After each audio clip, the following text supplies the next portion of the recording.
محمود صاحب، میرا ایک میوزک سینٹر ہے، ویڈیو سینٹر نہیں، صرف میوزک سینٹر، جبکہ میں نے قرآن پاک کی تلاوت اور نعتوں کی کیسٹس بھی رکھی ہوئی ہیں۔ اس میوزک سینٹر کے علاوہ کوئی اور ذریعہ آمدن بھی نہیں ہے۔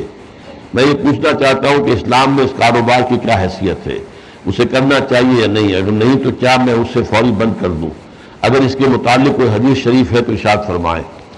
موسیقی کو ہمارے دین میں حرام قرار دیا گیا ہے، جو مزامیر کے ساتھ ہو۔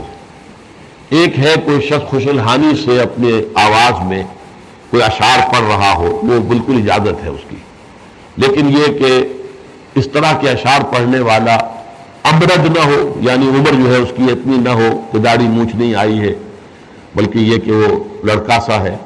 اسی طریقے سے عورت نہ ہو، مرد ہو وہ پڑھ رہا ہو خوش الحانی سے، بس اس حد تک تو میوزک الاؤڈ ہے۔ یا صرف دف ہے جو شادی کے موقع پر اعلان عام کا ایک ذریعہ ہوتا تھا، اس کی اجازت دی گئی۔